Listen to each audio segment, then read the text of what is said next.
All right, so we're going to start with this warm-up problem. If you look at this and you want to draw a shear diagram, first thing you're going to think is, I know I have some vertical reaction here at the left, and then I'm going to go over in this region of no loading. I'm going to come down 10 kilonewtons, nothing happens, then I come down 8 more, and I land at 0. So that took me 10 seconds to look at that and know what that shape is. And then I say, okay, this then on the left-hand side has to be 18, has to be the sum of the 10 and the 8, which means this then is 8. Slightly more difficult is the moment. First thing I do when I look at this is I see that I have moments caused by those point loads and a moment caused by the applied loading, but both of which are in the same direction, right? Both of which are putting this into a negative bending moment. So at the very left-hand side, I want to start, first of all, I want to make my diagram ordinate a little bit higher since we're dealing with negative moments. But I know that this whole cantilever is going to be bending downward. And so it's going to start with some negative moment. Then I have a positive shear. So I'm going to integrate that shear. That constant becomes linear. So I'm going to have some linear segment here. Then I have another constant shear, but it's at a different value, a smaller value. So now I'm going to have another linear segment, but it's going to be a smaller slope. And then when I get to that end, that had better be 15, right? It has to be 15 Newton meters because it has to close my diagram when I apply that 15. I know that I'm on the negative side and I'm going to close upward because I think about this 15 Newton meters and I always ask myself, what would it do to a segment on the right of the moment? So if this same moment, if we had that beam continuing, it would make the right-hand segment smile. That's how I think about it. So I take this moment, I rotate it around to see what it would do to the right-hand side, and it makes it smile. So it's going to become more positive in this diagram. So I know that I end up with a negative and I close to 0 by going upward. I know this value here on the left has to be the sum of those moments that are created. So I have 10 times 2 gives me 20. 8 times 3 gives me 24, and then I have 15. So that's 44 plus 15, 59. Then here, this slope is 18, and it happens over 2 meters. So that's 36 that I'm going more positive. So 59 minus 36 is, what, 23? Does that math work out? I don't feel like it does. Yeah? 3 times 8, yeah. Oh, perfect. Well, hang on. 23. No, something's off here. 20, 44. So 59 is good, right? We're all agreed on 59?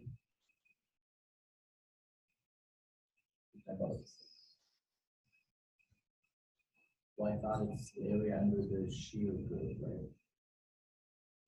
What is? The change in moment? Yeah, the change in moment is the area under that shear curve. So 18 times 2. Right, so it should be 59 minus 36. What's 59 minus 36? So now the problem is, well, because there is 18 times 2 in the first one, so that should have started at negative 6.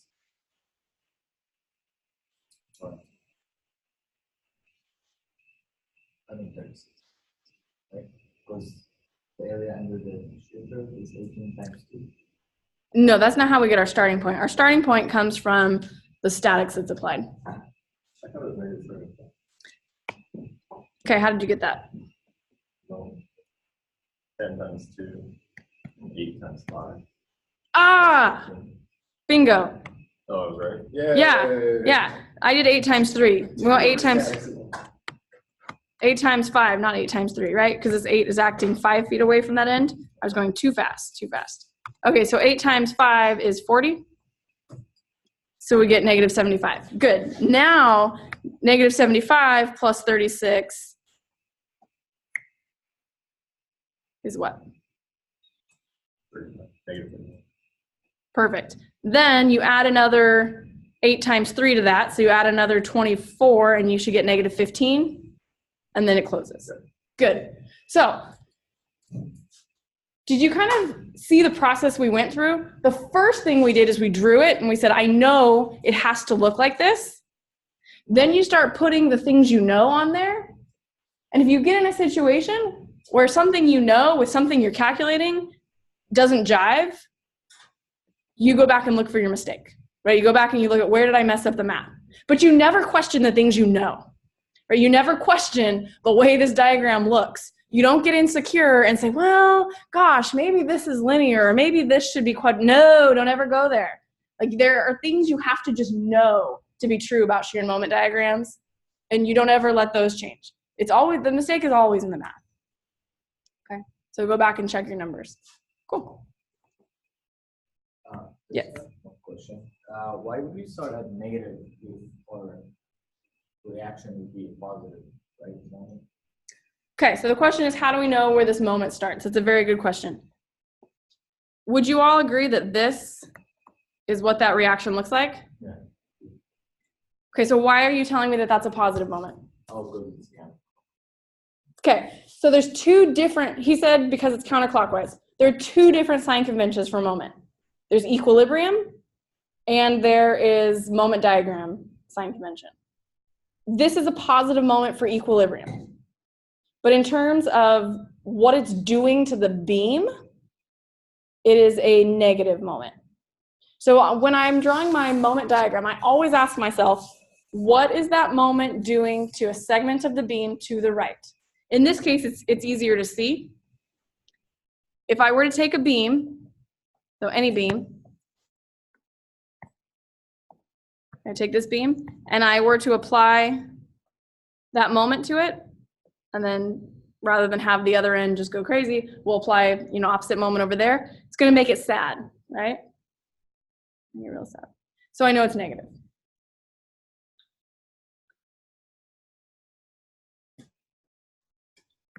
All right, so today's topic is not pure bending. We did that last time.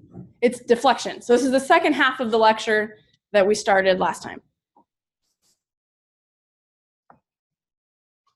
We've talked previously about our elastic curve, and that is the curve that passes through the neutral surface. It passes through our centroid. So it passes through the centroid of every cross section, and as the member deforms, we can get an equation for the shape of this curvature, or the shape of this deformation. So let's just look at a couple examples.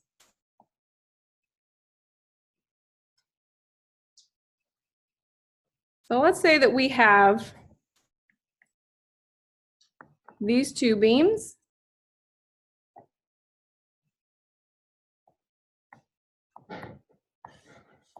And we can apply these point loads, or here in the middle, we can apply a moment. So when we look at these, we want to think about how they're going to deform. So take a second, draw on your paper how you think it's going to deform for each of these cases.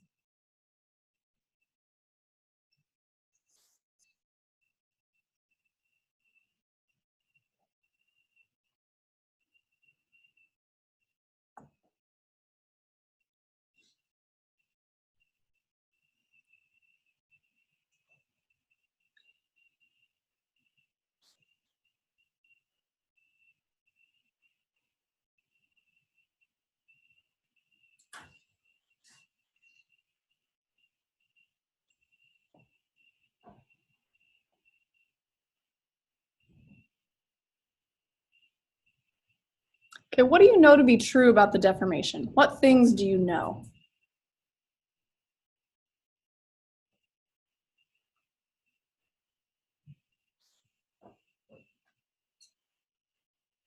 What do you know to be absolutely true? What has to be true? Depends on the load. It will depend on our load, but we have the load, we have our supports. I was gonna have on that. What do these supports tell us about the deformation?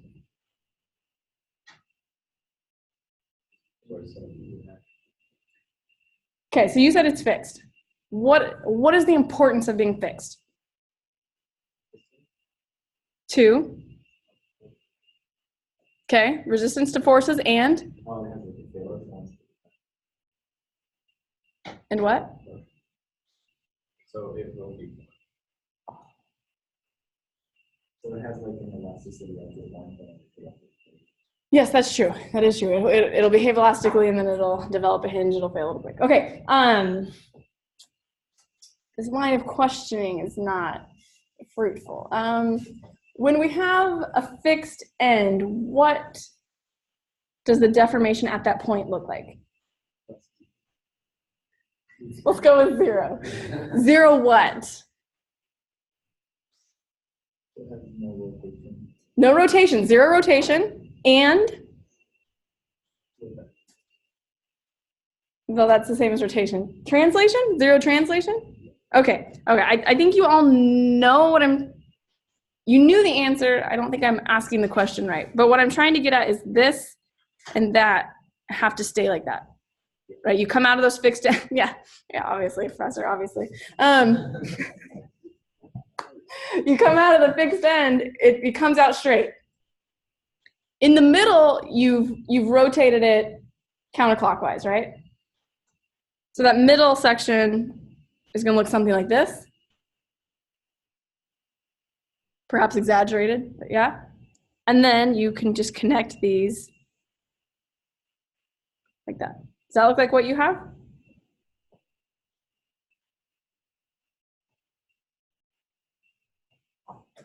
You believe that this is what it looks like? Starts out horizontal. It's then going to have to curve down so that it can get that incline, and then it curves back the other way and eventually ends up horizontal. It does. Okay. Let's try this on the left one. What do you know to be true? I'm going to just keep trying the same thing. What do you know to be true about the deformation on the left-hand side? 0 where? Okay, so he knows that this point and that point are not moving. They're staying put. Also in between and on the right-hand side, you imagine it's all kind of go downish, right? More or less. Okay, so what this is going to look, it's going to look something like that. Okay, does that sound reasonable?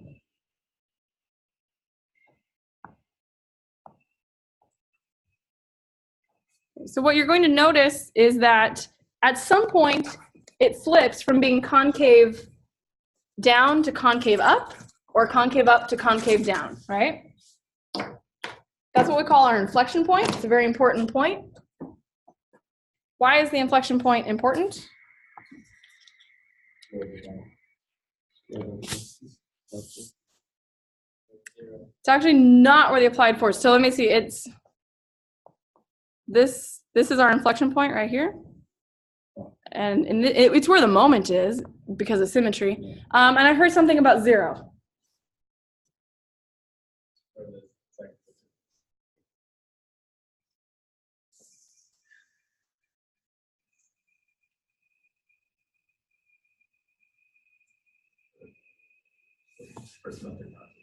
Yeah. Second derivative of your.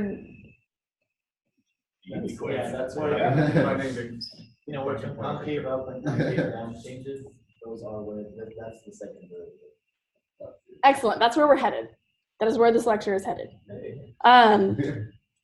So, spoiler alert, second derivative is equal to 0. Another way to say that is that the moment is equal to 0, right? So we have positive moment here, negative moment there, positive moment, negative moment.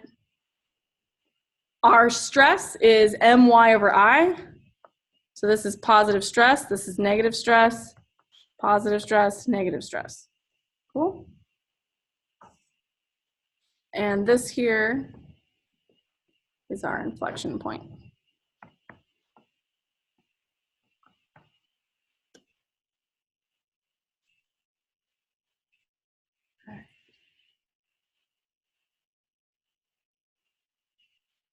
So what he was kind of alluding to is if we have a function that describes this vertical deformation, the first derivative of that is our slope. And then the second derivative of that is going to tell us where we're changing curvature. It's going to give us this, whoops, I just erased our deform.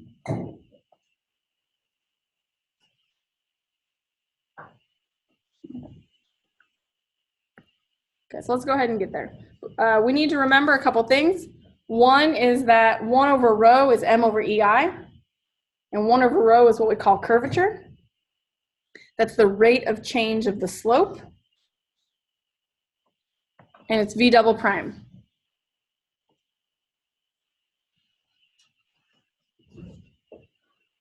So that's what he's saying is equal to 0 at that point. All right, so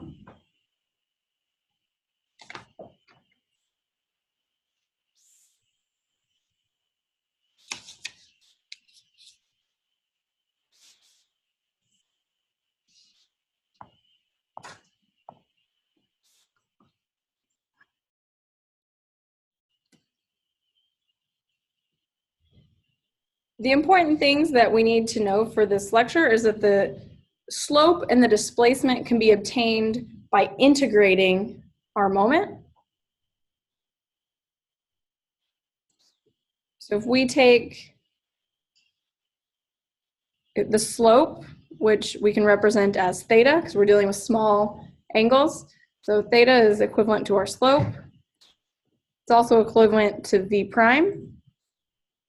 That equals the integral of m over EI. And then the vertical displacement is the second integral of m over EI.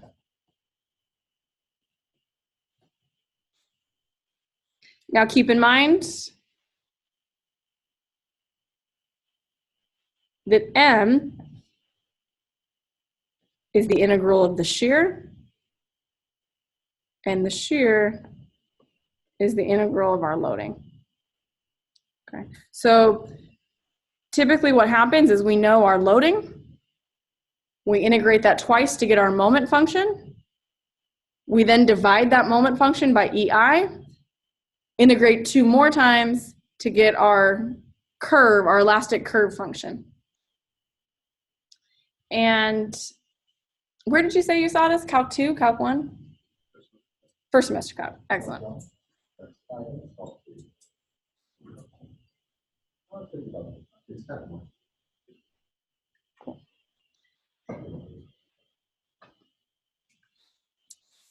Cool. Sometimes you have to do this integration. Other times you can look at your moment diagram and get the equation somewhat straightforward from what the diagram looks like. So it'll just vary. But you can always start with your equation of loading and integrate up if you'd like. And W, what is the same? That's your loading, your distributed loading. And remember, W is negative if, so let's see, if this is our member, W is negative if it's pointed downward, and it's that would be a negative W. Positive if it's lifting up. So when we're integrating, we always end up with constants of integration, right? The way that we determine what those values for the constants should be are by looking at either the continuity of our beam or looking at our boundary conditions. So what I mean by continuity is, for example, if we go back to that case in the beginning, we have this, and we look at our deformed shape and it looks something like this. If I'm looking at this point, say right below the load, I know that my shear is going to be different on the left and the right-hand side of that point. And therefore, my moment function is going to be different on the left and the right-hand side of that point. But what can I say about the displacement V on the left and the right-hand side of that point?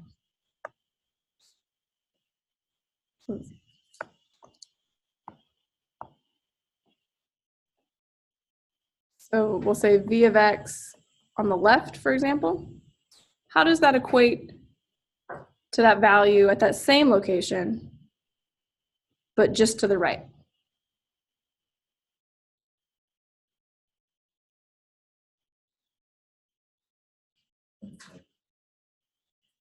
So mind you, this is V, this is negative V. Okay, so I'm asking you, what is the relationship between this V location and that V location?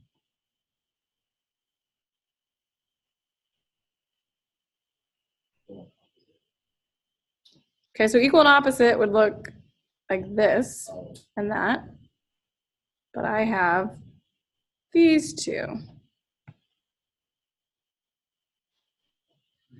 Thank you. They're equal. Thank you. So along that curve, if we have a continuous curve, we don't have any discontinuities at any particular location, just to the left and just to the right, they're the same value. Okay?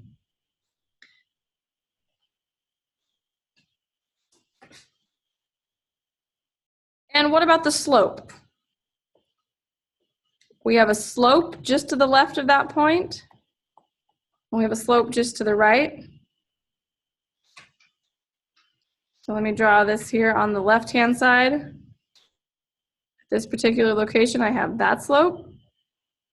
And on the right-hand side, I have that slope. Thank you, they're also equal. So even though we're going to have different equations for the shear and the moment, and then as a result for the slope and the displacement, on the left and the right-hand side of this point load, at the location of that point load, those two equations have to be equal. The two for the displacement have to be equal, and the two for the slope have to be equal. So that's what we call continuity conditions. Boundary conditions, which maybe we should have gone over before I started asking you a series of questions about deflected shapes.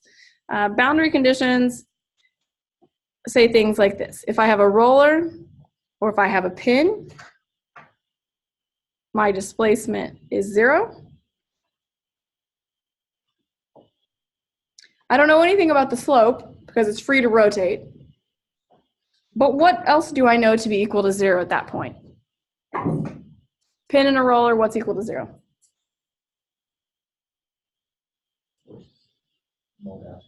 Reaction forces, those are actually not equal to 0, right? So it's the other thing. Yes, moment. Cool. So your moment is equal to 0. And if we slide back to this previous slide, if moment is equal to 0, maybe this slide's not helpful.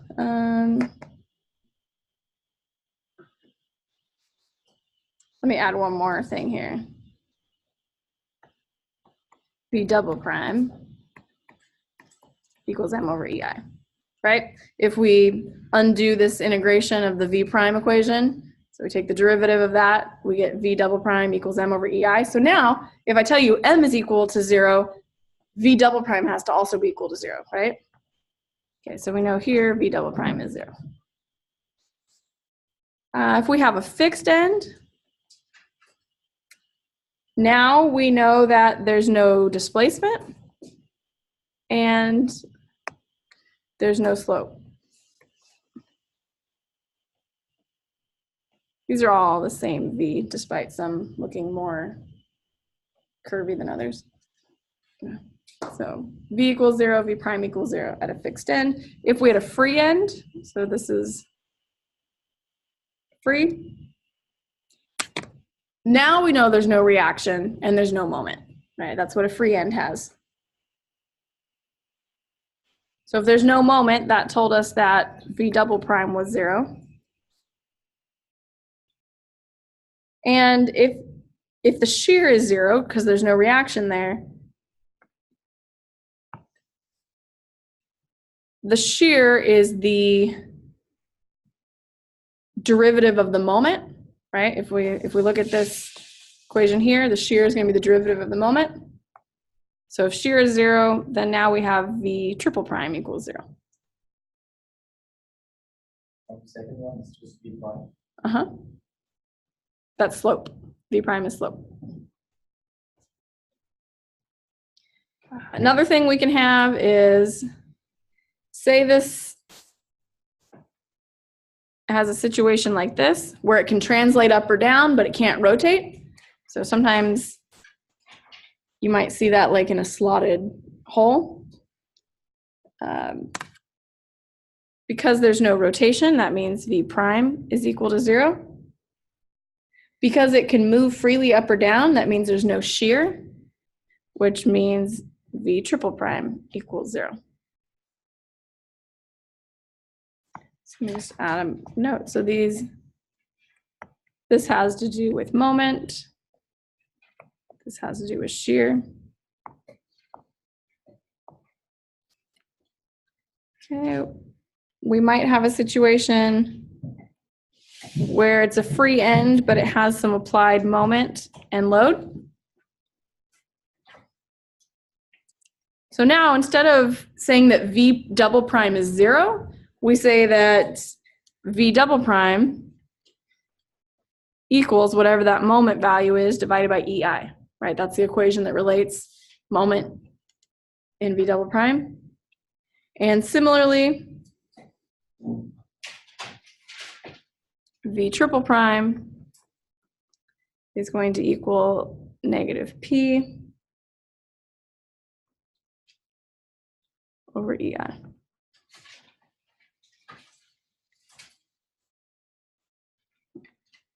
Okay. So those are the basic ones.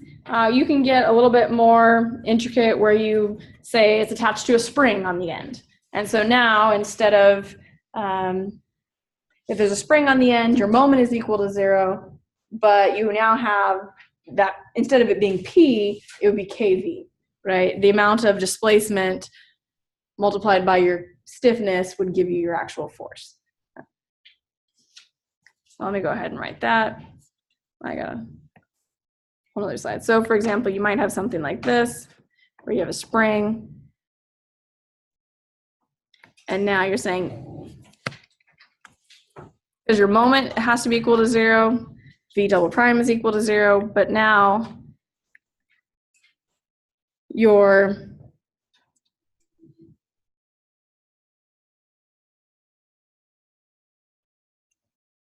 going to have KV as your P, and then it's divided by EI.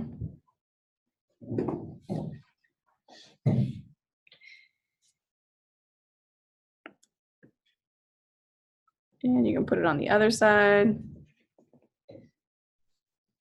And once again, V double prime equals 0. V triple prime equals negative KV over EI. So you just need to think carefully about where the spring is and the sign convention for V. V is positive going up, negative going down. That's going to dictate whether you get a positive or a negative P. Right?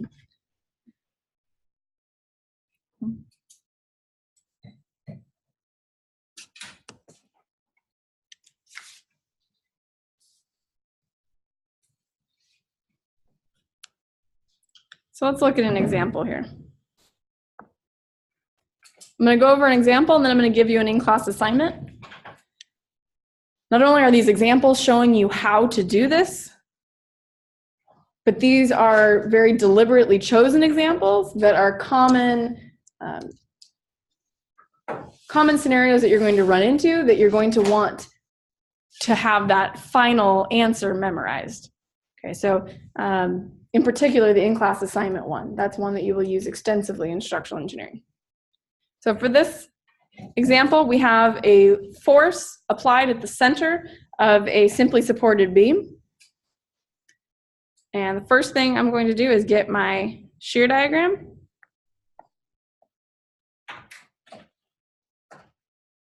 Shear diagram looks like this with F over 2, negative F over 2. And I move on to my moment diagram. Oops. Unnecessarily sloppy.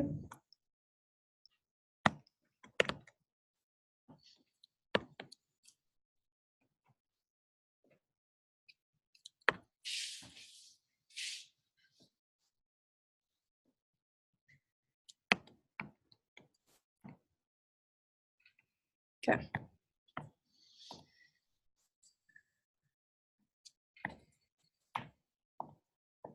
Struggling with the technology, but I think no. Might have a moment diagram. Okay. So that peak for that moment diagram is going to be the integral of that area. So it's going to be F over 2 times L over 2, which is FL over 4. And I just lost my, all right. So in order to implement this method, we need a function for our moment diagram. So on the left-hand side, it's going to be a linear function that starts at 0. So from 0 to L over 2, m of x, it's going to be a linear function that has the slope equal to the shear magnitude. So it's going to be fx over 2. Does everybody agree with that? Your shear diagram always gives you your slope, so all you need to know is what's the intercept. Okay, so then from L over 2 to L, now our slope is negative fx, well, negative f over 2 is our slope, but now we're going to have a constant. And that constant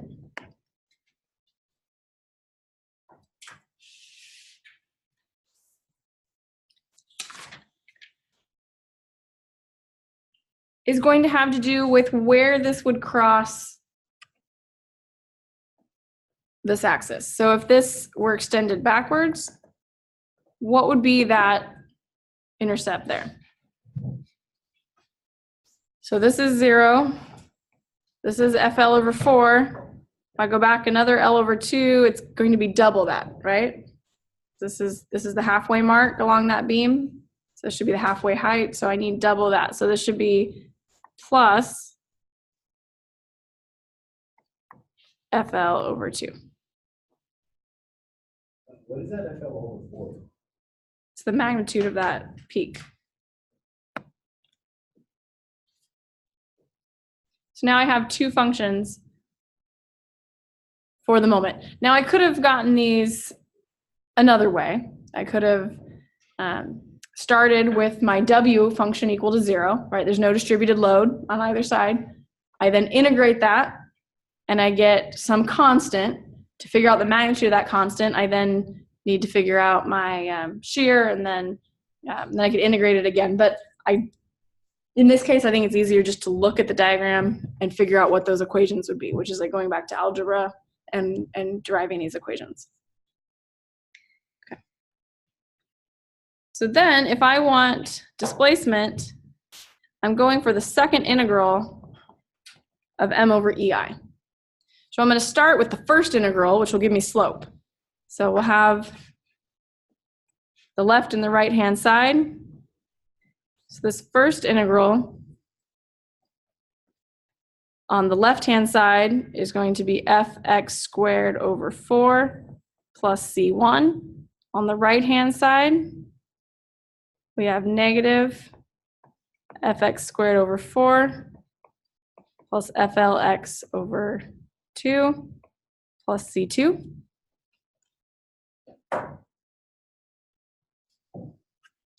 And then if we integrate one more time, we get fx cubed over 12 plus c1x plus c3. Here we get negative fx cubed over 12 plus flx squared over 4 plus c2x plus c4.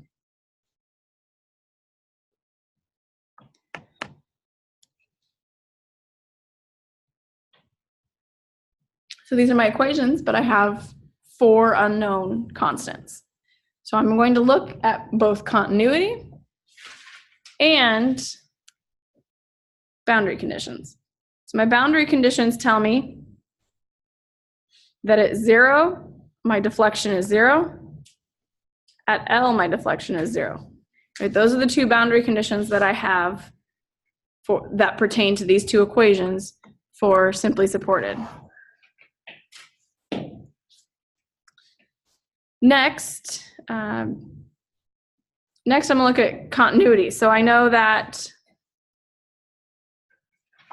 V1, or we'll say V left maybe, V left at L over 2 has to equal V right at L over 2.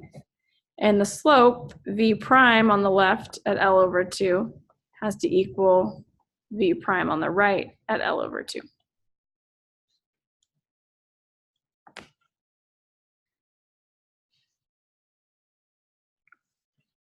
Now, important thing to point out is that this equation is evaluated at a 0. This one is evaluated at L, which means they only pertain to one of these 2 functions down here at the bottom. So the V of 0 can plug into this equation, but the V of L has to plug into this equation on the right. Whereas these other 2 are evaluated at L over 2, which is shared by both equations. Both equations are effective at L over 2. So I can put that into both equations. So if I start with this V of 0 equals 0, if I plug in 0 for X, that's going to indicate that C3 equals 0, correct?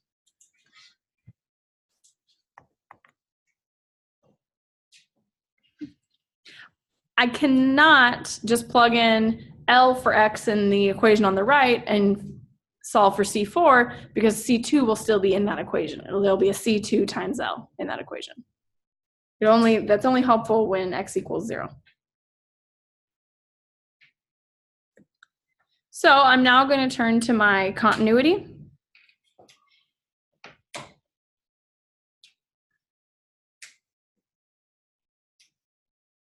And I'm going to plug in L over 2 in this equation and that equation, and I'll get a function that relates C1 to C2.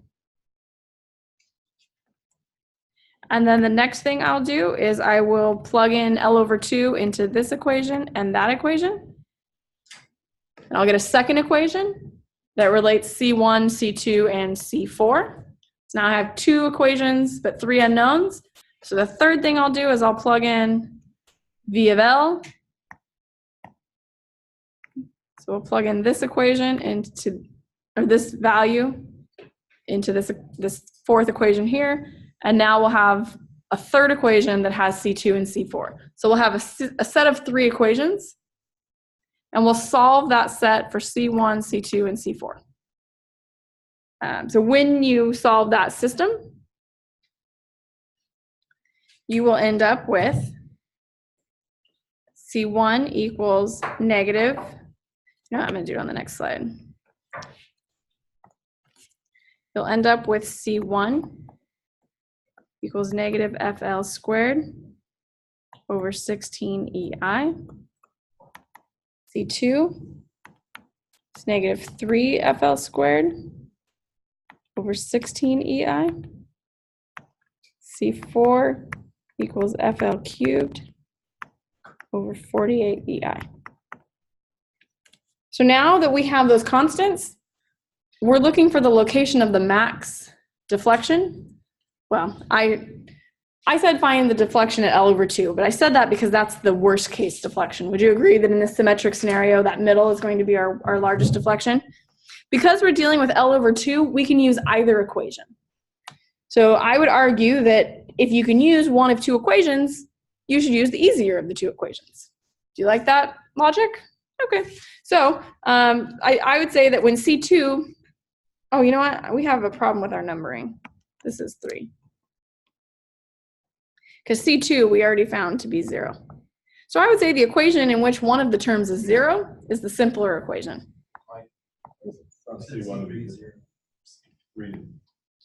Ah, so that was right.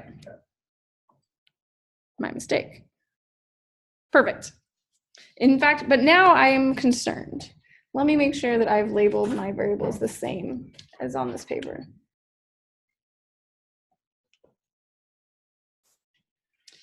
So on this paper, I have 1, 3, and 4, and those correspond to 1, 3, and 4. So I've switched 2 and 3. So I think we're good. I think everything should work out right. Okay. So now we're going to go back to this equation, which was the displacement equaled fx cubed over 12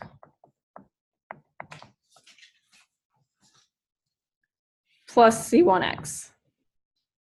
So that's a negative FL squared x over 16EI. And where's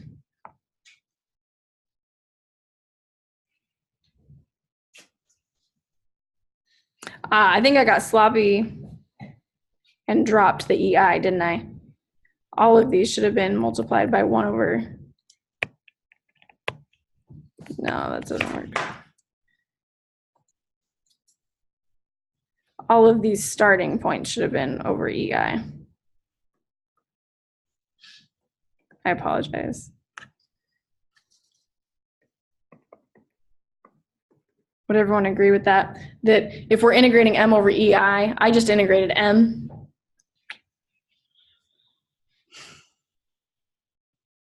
You can do it one of 2 ways. You can integrate M and then just multiply by 1 over EI, because EI are constant in this class. Note I said in this class. But you can do it that way, or you can take the integral of M over EI. And the only difference is you're going to get different coefficients. They'll either have a 1 over EI in them, or they won't.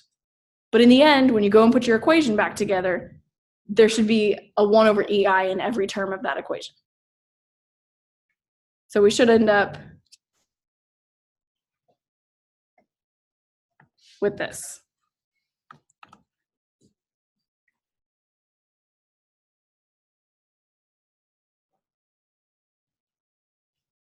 Okay. And now if we plug in x equals L over 2, we get FL cubed. What's 2 cubed? 8? 8 times 12 is 96. Is that right? Cool. Minus FL cubed over 32 EI. 32 times 3 is 96. So we could also say that this is 3 over 96.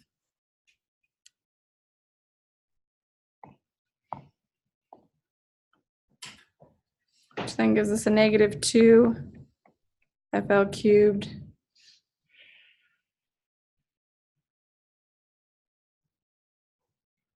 I feel like I went awry.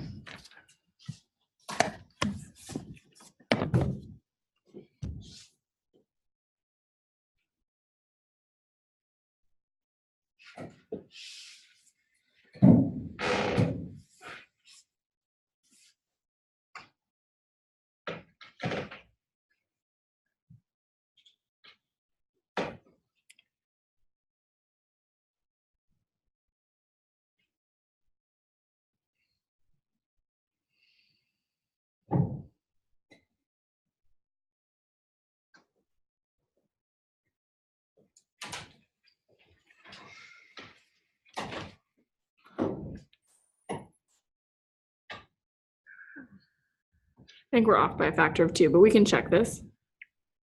So we'll check this by looking at our other equation.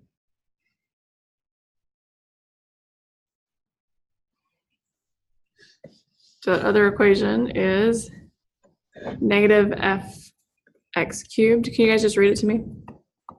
So we can use either or equation? Correct, because we're evaluating at L over 2. So both of them are valid at that point. So we have negative fx cubed over, is it 12ei? Yep. And then, Plus fx squared over 4ei. okay. Plus C3. Yeah, plus C2 and C4. Okay, C2 and C4. And C2 was negative FL squared over what? 16 EI? Yeah. And the second term should have an L.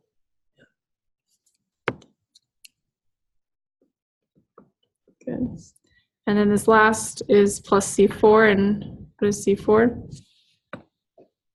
FL cubed. 48 EI. All right, so now if we plug in L over 2 here, we get negative L cubed. So 2 cubed, we said it was 8, and then we multiply that by 12, and we get 96 plus FL cubed. So now we have 1 over 2 squared, so that's 4. So this becomes 16 EI minus 3FL squared over 32 EI plus FL cubed 48 EI. Okay, now see 48 times 2 is 96. Oops. If I say any incorrect things, please correct me. So that's 2 over 96. This multiplied by 3 gives us 96, so that's 9. What about 16? How many times does 16 go into 96? 6? Okay, so I have negative 1 plus 6 minus 9 plus 2. Negative 9, that's negative 3, negative 4, positive 2. Thank you.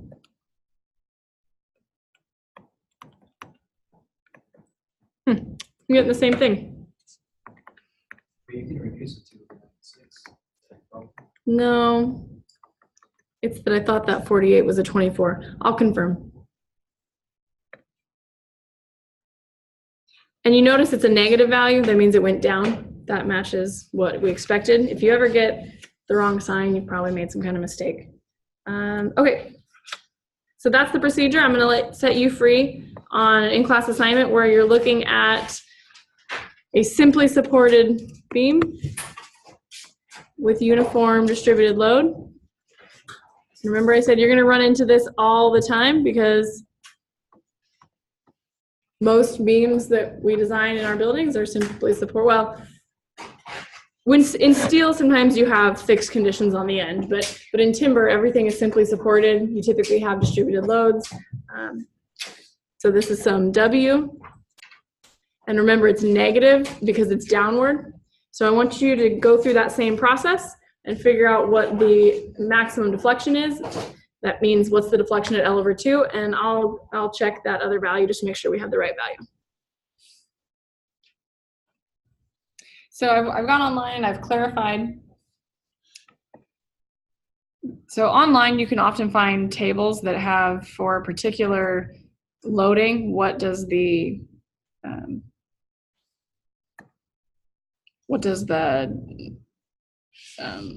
deflection look like?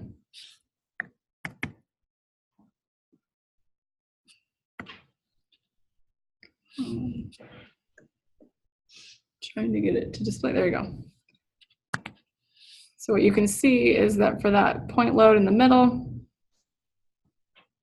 it's going to be FL cubed over 48 EI, which is what we computed. So I just had the wrong value written down on my notes, but we did the math correctly. So this process that we're going through right now is important for you to learn in this class.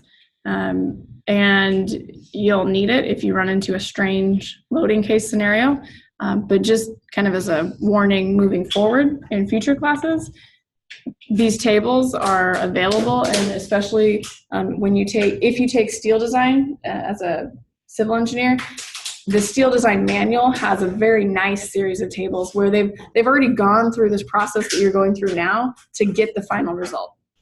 So in this class, I expect you to learn how to do the process and be able to drive this, but in future years, you could just look at a table, get the equation, and understand, I know how they got it, I'm just going to use that equation. Cool.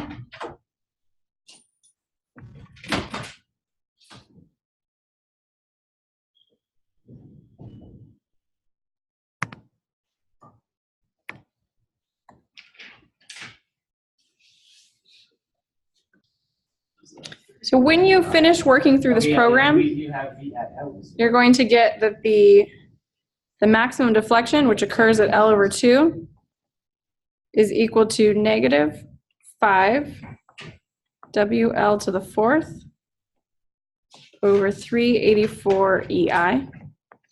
So that is an equation that you're going to want to try to memorize if you can. Okay, just because you're going to come across that so often. We're going to get that thing?